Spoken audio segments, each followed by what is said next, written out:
Hey everyone, Token Dave over here, dorky token black guy who's just trying to get by. And welcome to another edition of Helltober, my celebration of horror and Halloween for the month of October. I love slashers, the guilty pleasure subcategory of horror movies. But since the early 2000s, there haven't been that many quality slasher movies.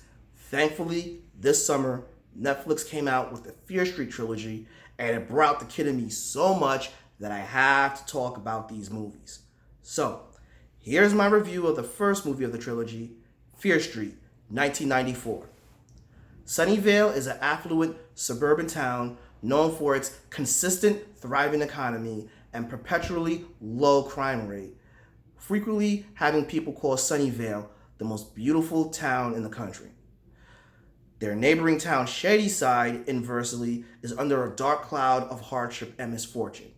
The town is notoriously known as Murder Capital USA due to its history of serial killers going on murder sprees since the town's creation. Some of the residents of Shadyside believe the local myth that Sarah Fear has put a curse on the town since she was hanged for performing witchcraft in 1666. In October 1st through October 3rd, 1994, the lives of 5 high school students of the neighboring towns are forever changed when they become the targets of the latest Shadyside killer. So, over the past 12 years, horror movies have gotten better, but slashers, which is a predicament because people confuse slashers and horror movies also, as one. Now, I made a video a long time ago explaining the difference between the two, and I'll put that in my description. But there's one thing I didn't touch upon: the entertainment goal of each. Horror movies the goal is to invoke fear in a thought-provoking manner, while slashers are just instant visual gratification, i.e. the body count. That's not to say slashers can't invoke fear or give you something thought-provoking, but it's generally just showing creative kills, for special effects reasons. And by the mid-90s, slashers got so formulaic that they became a parody. Hence, the movie Scream came out in 1996, and it breathed new life in the slasher movies, but at the same time made a meta-humor commentary on this subgenre. And that's where, Fear Street 1994 came in. Now, Fear Street is based on the books by R.L. Stine, a book series that I have not read, so I don't know how accurate these movies are compared to his novels, but I gotta tell you, what Scream did for slashers is what this trilogy has done particularly this entry has done, because it displayed, how all the formulas that you had in slashers are done away with. And one of the things it also does is they actually tell you some of the things that they're going through. It's like, oh, just like the movies, but then you find out it's not like the movies. And one of the things that this movie does very well that so many slasher movies nowadays does is this movie actually gives you likable characters, right? Of course, we got the survivor girl, damsel in distress, hot chick, nerd, and comic relief, but that's an oversimplification because there's nuances to these characters, with the show stealer being the hot chick, Julia Wrenchword, I hope I'm pronouncing her name right, as Kate.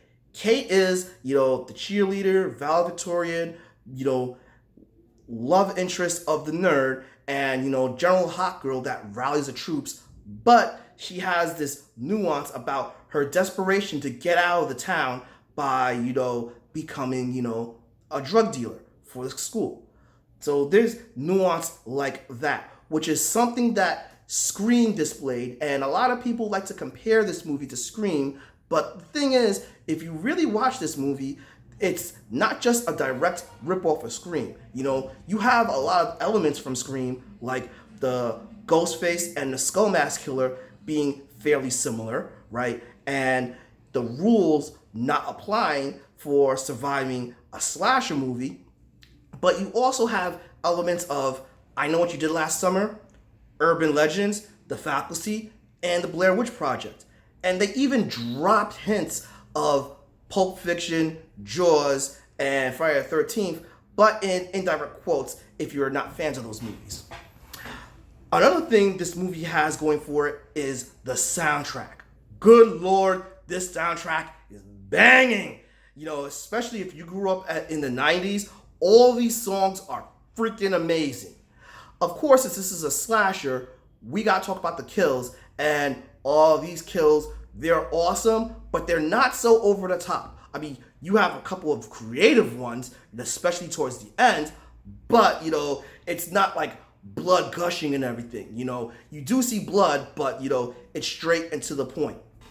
So this movie is so well done for its visual representation, but there's also a lot of symbolism of what was happening in the 90s, particularly the whole theme of not being able to be yourself outright so much based on, you know, who you were attracted to, you know, but there's also a lot of social commentary of what's happening now that is in this movie.